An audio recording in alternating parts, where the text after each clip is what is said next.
नमस्कार, मैं ऋषभ। आप देख रहे हैं डेली समाचार। डासना देवी मंदिर के महंत यति नरसिंहानंद सरस्वती को आप सभी जानते ही होंगे। विवादों में कहें या विवादों से उनका पुराना नाता है।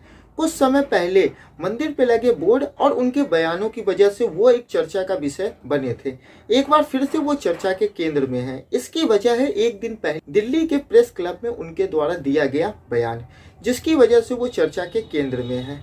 पहली बात तो मैं आप सभी को ये बता दूं कि किसी भी व्यक्ति को किसी दूसरे धर्म या धर्म गुरुओं के प्रति किसी तरह का बयान नहीं देना चाहिए जिससे कि उस धर्म के लोग या उस धर्म के अनुयायी को उस बात से प्रभावित हो या उनको वो बात बुरी लगे। तो किसी भी लोगों को इस तरह की बातें नहीं करनी चाहिए जो यति नरसिंहानंद सरस्वती ने कही है।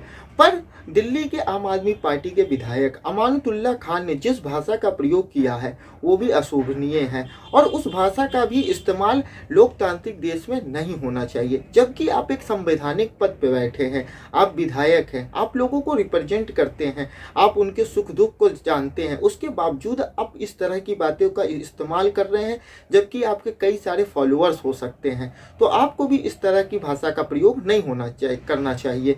कई सारे मुस्लिम नेताओं ने देश के अलग अलग पुलिस स्टेशनों में यति नरसिंहानंद सरस्वती के खिलाफ एफआईआर दर्ज की है और करवाई है, जो कि बिल्कुल सही है। अगर आप किसी की बातों से असहमत है या आपको उनकी बातें बुरी लगी है तो आप उनके लिए कानून का सहारा ले, ना कि अमानतुल्लाह जैसी बातों का इस्तेमाल करें जो कि उन्होंने अपने ट्विटर हैंडल से की थी। उन्होंने अपने ट्विटर हैंडल पे लिखा था कि इन जैसे कीड़े को गला और जुबान काट के सख्त से सख्त सजा मिलनी चाहिए, लेकिन हमारे हिंदुस्तान के संविधान में इसकी इजाज़त नहीं है। आपको बता दूं कि जब आप एक संवैधानिक पद पे बैठे हैं और आपको पता है कि हमारे हिंदुस्तान के संविधान में इस सब चीज़ों की जगह नहीं है, तो आपने किस हक से इन सब बातों को अपने ट्विटर हैंडल पे लिखी? आपको इसका भी बयान देना चाहिए या इसका भी सफाई देनी पड़ेगी। आपको बता दूं कि उसी से नाराज कई सारे लोग ट्विटर पे #अरेस्ट अमानतुल्लाह खान ट्रेंड कर रहे हैं। आपको बताना चाहूँगा कि इसके साथ वो अपने से कई सारे विचार भी प्रकट कर रहे हैं। कई सारे मुस्लिम नेताओं ने कानून का सहारा लिया जो कि सही है। अगर आपको उनकी बातें नहीं सही लगी, जो कि नहीं सही है, उन्हें इस तरह की बातें नहीं करनी चाहिए जिससे कि दूसरे धर्म के लोगों को और उनके अनुयायियों को बातें बुरी लगे। क्योंकि ये देश एक कई धर्मों को मिलकर बना हुआ है, यहाँ पे कई सारे धर्म रहते हैं, तो किसी भी व्यक्ति को किसी दूसरे के धर्म को नीचा नहीं दिखाना चाहिए, ना ही उस दूसरे धर्म के लोगों के प्रति इस तरह की बातें करनी चाहिए, ना उनके गुरुओं के प्रति इस तरह की बातें करनी चाहिए।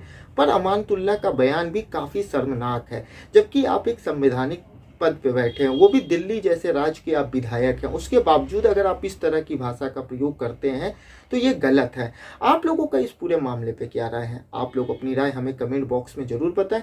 अगर इस चैनल पे पहली बार आए हैं तो इसे सब्सक्राइब करना और वीडियो को लाइक करना न भूलें। आपको बता दूं कि यति नरसिंहानंद के खिलाफ दिल्ली के पार्लियामेंट्री पुलिस स्टेशन में धारा 153A और 295A के तहत मामला दर्ज कर लिया गया है।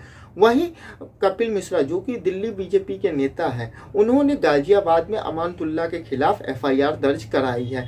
बहुत सारे लोगों का कहना है कि अमानतुल्लाह खान ने भी गलत भाषा का प्रयोग किया है। आप लोग अपनी राय कमेंट बॉक्स में ज़रूर बताएं। वीडियो देखने के लिए